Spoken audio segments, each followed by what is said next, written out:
What's up, guys? It's Coach Jeff here. I had a player ask me about King's Row third point, and they wanted the long explanation of how it works. So in order to do that, we have to cover angle advantage and peeker's advantage in games. And, well, there's no better character for that than the least hero shooter-like character in the game, Widowmaker.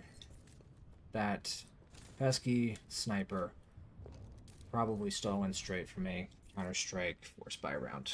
Out here with the scout, just making everybody respect their head hitbox a little bit more.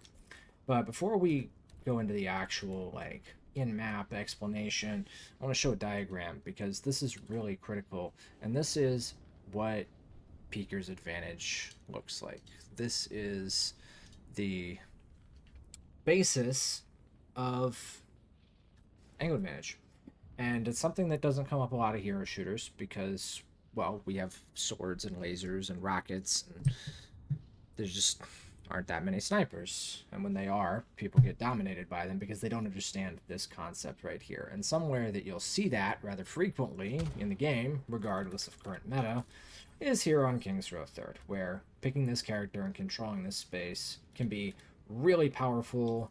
But there's a lot of characters that could do this. A Baptiste, an Emery, a Ashe, Hanzo, right? And the reason for that is thanks to this little diagram right here.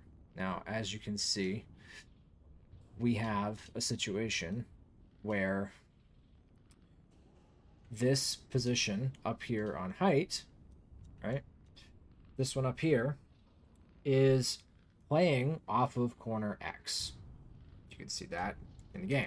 I'm holding corner X, and I am mega far away from corner X, right? So I will have advantage over the people who are on corner X. It doesn't matter how far away this guy plays, right? Doesn't matter if he's up there or back here. He will be at a disadvantage versus me on this height. So what do you do as the attacker, right? How do you get around that? How do you deal with that? It's pretty straightforward. You want to take the wider angle. You want to get deeper. You want to play more off of corner X. And you really want to shift the fight away from corner X. You want to shift it towards that corner there. Right? So now, if we're playing off of this corner here, star, then you'll notice that that distance is, well, it's considerably better for me. Now, it doesn't mean I need to get wide enough off of this box pillar thing here, but that's how you do that. And typically that angle won't be held, right? The player on defense will not be playing to protect this angle. So you can come out here, you can go up, and you can play this fight here, and you'll have a pretty good advantage. This is relevant for a couple different reasons. The second reason, besides just the raw angle advantage that you'll generate off of something like this, is that by shifting where the fight's happening from X to star, right, you take away something that's very powerful for the defending player here, and that's the ability to play a double corner. So when they're playing this double corner where they're playing X and star, they're holding X, but they're playing off of star, they have readily accessible cover that prevents them from being caught out by somebody, say, making this deep peek over there, right? And especially like if they drop down and they want to play low ground, they can play off of triangle and X, and they can use the nearer corner as cover versus aggressive plays while actively holding the further corner and maintaining angle advantage over that. And so this is why this can feel really oppressive. This is also why when you see matches on King's Row 3rd, you'll see people, they'll take the height here, and that eliminates the angle advantage, and it pressures the defending player back into a more secure position, even if they don't really do anything, because it takes away all the space away from all of this space right here between the defending player and corner X. It's a very powerful space to control for the attacking team, and so the defending team kind of needs to fight for it, and it's very hard for the defending team to fight for.